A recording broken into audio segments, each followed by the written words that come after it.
This is Embracing Digital This Week with Dr. Darren and Paige Pulsifer. This week's top stories. In the world of artificial intelligence, OpenAI just hit a spectacular milestone. Their latest models have not only broken records on one of the toughest AI exams, but have also shown impressive progress over their predecessors, like the ChatGPT o3 Mini and DeepSeek. Wow, that's quite the achievement. I mean, who knew AI could pull off something like this? It really makes you think about how we'll evaluate learning and intelligence in the future. Exactly. And it's essential because this could reshape educational practices worldwide. But of course, with progress comes responsibility, like the recent study pointing out that generative AI models could amplify societal prejudices. Yikes, that's a heavy issue. So does this mean we've got to be careful about how we use these AI tools in everyday applications? Absolutely. Experts are pushing for intentional measures to mitigate these biases. It's all about ensuring these systems promote fairness instead of just echoing societal inequalities. Right, it's like teaching a robot to be kind. Definitely a work in progress. Speaking of teaching, did you hear about California State University's new AI initiative? They've teamed up with major tech companies to enhance student learning and career readiness. Why, yes, I have. In fact, they asked me to sit on the commit. It's a great way to prepare students for an increasingly digital workforce.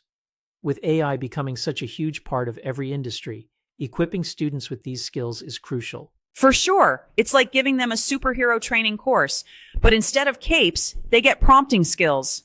Imagine how different employment trends are going to look. And if done right, it could really enhance job prospects across the board. Who knew Gen AI could make education could be so thrilling? All thanks to Gen AI. But let's keep that in balance with ensuring it's done ethically. Future generations deserve a world where technology serves everyone, not just a select few. In cybersecurity news, Cloudflare reported an incident on February 6, 2025, that affected several services temporarily. But here's the kicker. They resolved it quickly and managed to keep user data secure. That's impressive. A fast recovery in data security is like finding a $20 bill in an old coat pocket.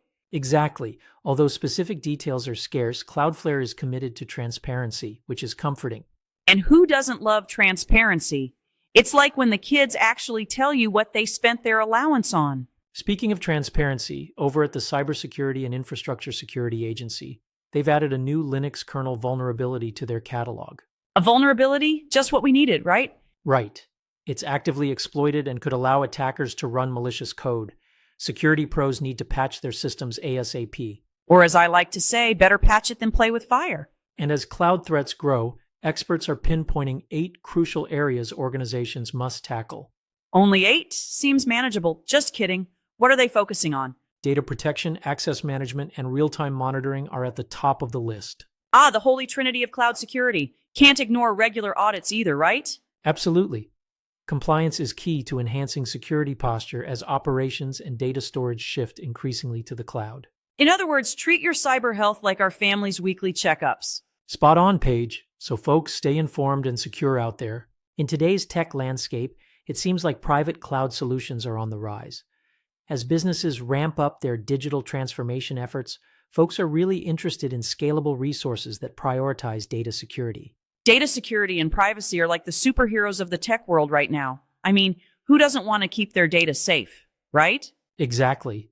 And with the complexities of hyperscale and edge computing, organizations are smartly gravitating toward private cloud infrastructures. I get why. It's like having your cake and eating it too. Control over data while exploring new computing models. Genius. This is starting to take a bite out of the big cloud service providers' profits, with many of them readjusting their balance sheets to this new reality. Does that mean we should sell our Amazon and Google stocks? Or just ride it out for the next wave of cloud innovations? Let's ride the wave. Private cloud is not the only technology out there. What about hybrid cloud solutions? They're pivotal, especially for government agencies. Yes!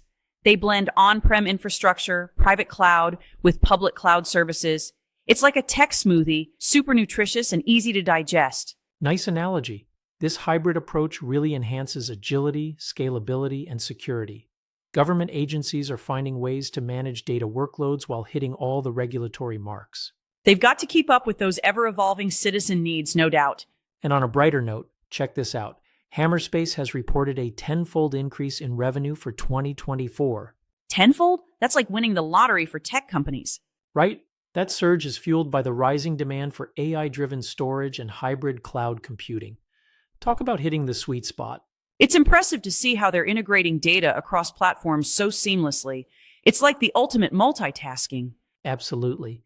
Hammerspace is positioning itself as a leader in this fast-paced digital landscape where efficiency and scalability are key. It's an exciting time for tech, and I can't wait to see what's next. In this week's Embracing Digital Transformation, we had a fascinating chat with Dr. Eric Coulter. He went from being knee-deep in condensed matter physics to managing high-performance computing, or HPC if you're in the know. HPC! Sounds impressive. I can barely handle my home computer without it crashing, so what's his secret? He really emphasizes understanding researchers' needs. It's like a tech translator role, bridging IT and research. I love that.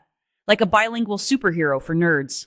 He shared how important onboarding is for new researchers. Makes sense, right?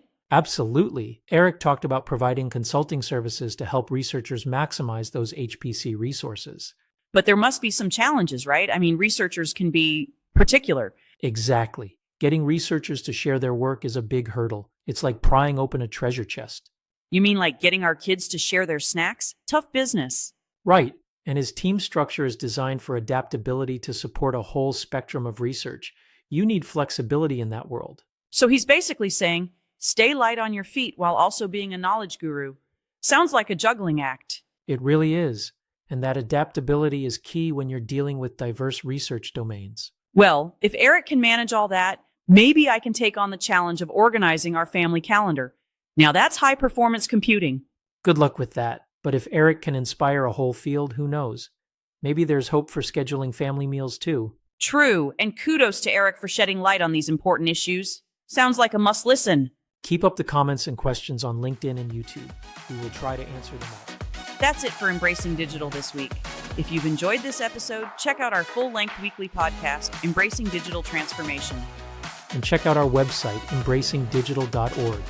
Until next week, go out and embrace the digital revolution.